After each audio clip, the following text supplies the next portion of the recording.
All right, we got about 4 miles of riding before we get to our trailhead.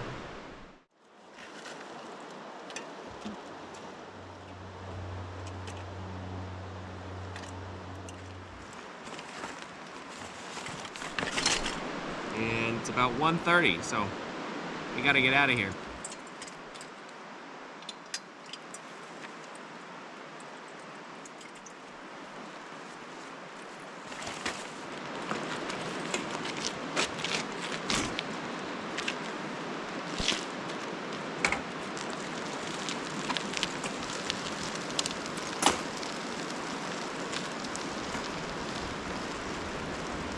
Worried about this. There's snow on the trailhead, on the road right away.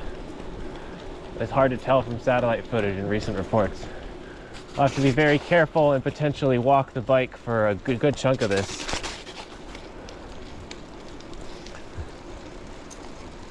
The satellite footage showed lots of clear sections of road, but that's only the areas that it can see and that aren't under heavy tree cover. And of course, the areas that are under tree cover are shady, and the snow is going to stick around a lot longer. So we'll see if we can even get to the trailhead.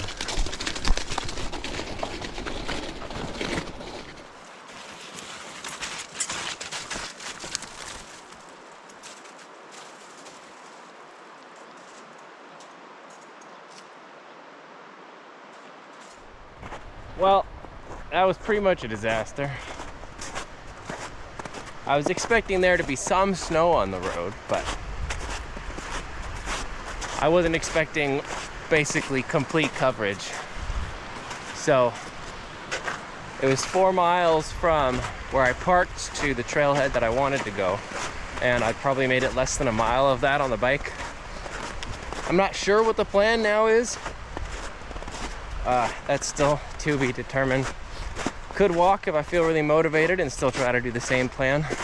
I could make this a really short trip and just set up somewhere along the river. I'm probably not gonna go to the ice caves. I've done a trip there before, it was delightful. But that's one of the reasons why I thought the road would be clear, is I've been here this time of year before, and I know that the conditions are different this time. In terms of the weather and how much snowpack there is and at what level. But the road does not follow the same rules as the surrounding area, which is good to remember. I was also consulting recent satellite footage, some trail reports. What can you do? You win some and you lose some.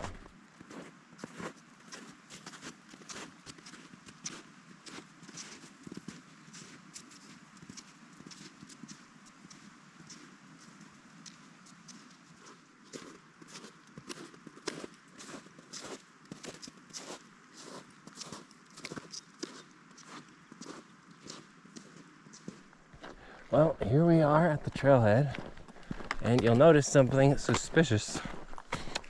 The road is completely clear of snow outside of a patch here or there, and it's been like this for the past half mile. So there's clearly something I don't understand about the weather going on, because it was absolutely unrideable for a ways, and no way to get the bike through without pushing it the whole way. But it's possible that this clear section of road, like a bunch of these, are what I was seeing on the satellite, so I might explain that. Now, however, it's time to think about this. I expected it to take about 30 minutes to get here. Instead, it took about an hour and a half because the biking wasn't really a success. So I think I'm still headed up. I just need to more carefully consider the time I have remaining in the day and where exactly on the mountain I'm planning to get to tonight. So I started right around here and was able to bike to about here, and then had to walk the whole rest of the way here. And our trail is this one. We'll see how high up we can get.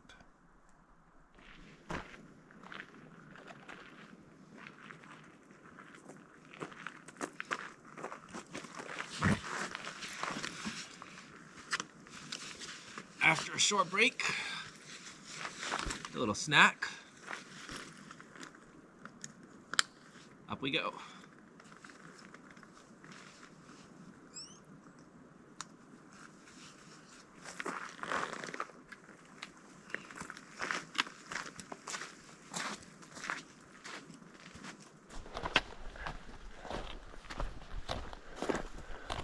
Take about 5 steps off the road with its extra snowpack, and it could almost be summer.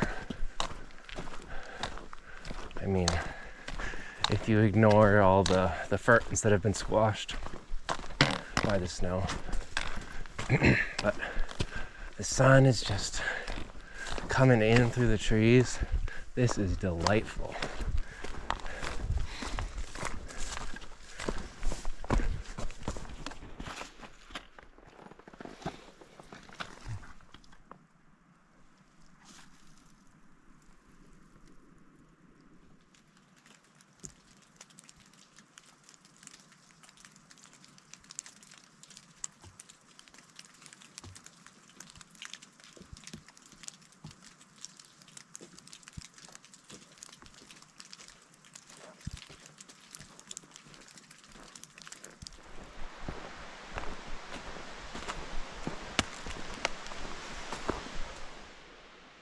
Peekaboo views through there.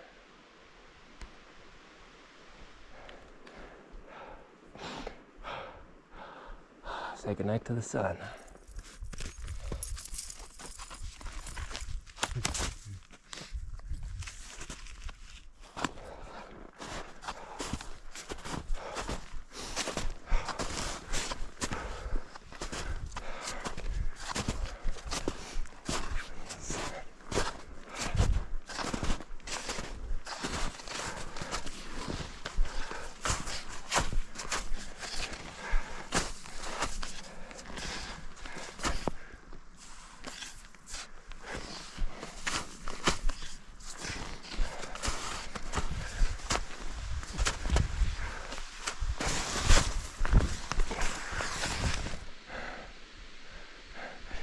It's not where I wanted to be at this time, but it sure is gorgeous.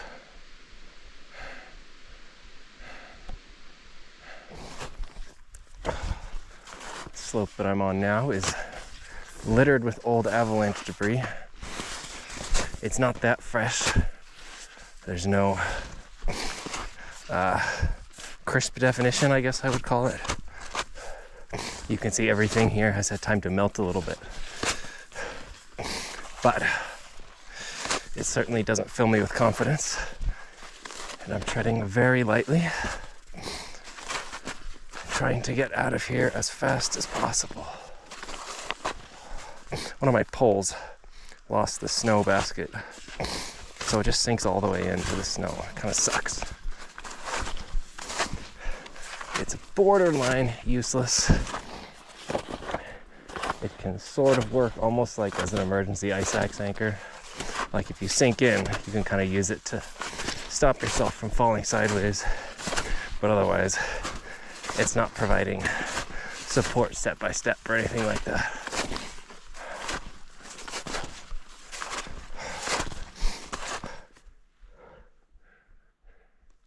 When you get into these small sheltered valleys, they're tucked away from the wind, just covered in snowdrifts. It's so quiet.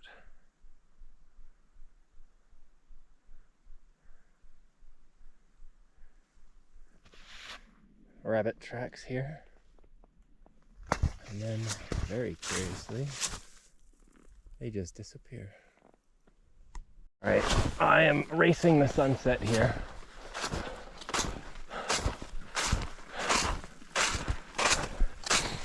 I could set up camp anywhere here. I'm almost to where I wanted to be, but not exactly. The problem is all of the water sources I had hoped to find, well, they're all there. They're just kind of inaccessible because they're under 6 feet of snow. Or to get them, you have to traverse areas of snow that are probably just going to fall into the stream. So We might have a dry campsite tonight and be a little thirsty tomorrow. Might be what we're doing. A little sunset out there. That's it. My map says this is a pond, so I'm going to very carefully go around it and probably camp on the other side and see if I can find anywhere that there's accessible water. The odds don't look very good right now, but we'll check and see. We can come right here and be careful and get an unobstructed shot, I think.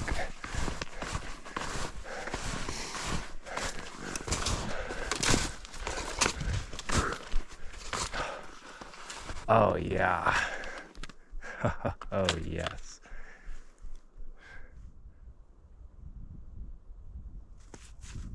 Woo!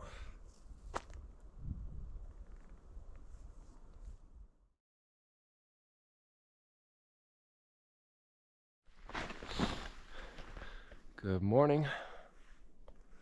I have completely missed any chance of a sunrise summit, but I'm gonna see if I can get up there this morning regardless.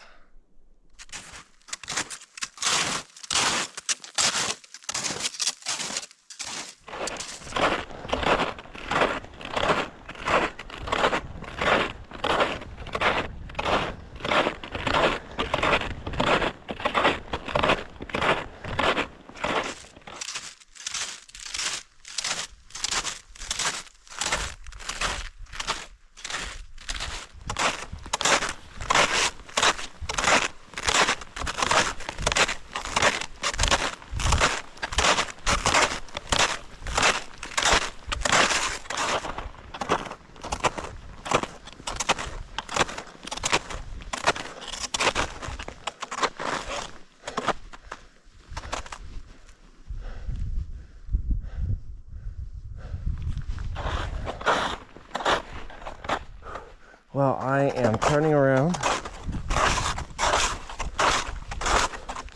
for a couple reasons. Some of this snow is absolutely perfect snowshoeing conditions. You can see my tracks in front of you. Like, I'm not sinking into the snow at all. It's beautiful. There's like the little crispy frozen layer of snow on top. It's awesome. A lot of it, however, is not. It feels soft and it feels slushy. And this early in the morning, that's going to be a problem coming back down.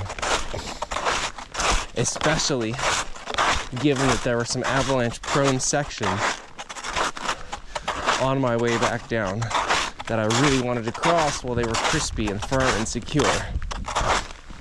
But if parts of the mountain, if it never got cold enough last night for things to get crispy, then I need to pick the safe option and head back down now while things are as firm as possible. It was a good trip, another good winter backpacking adventure. I've been up there before. It's a shame not to be up there now, but it's not anything I haven't seen. Thank you for watching this extraordinarily abbreviated little trip up Dickerman.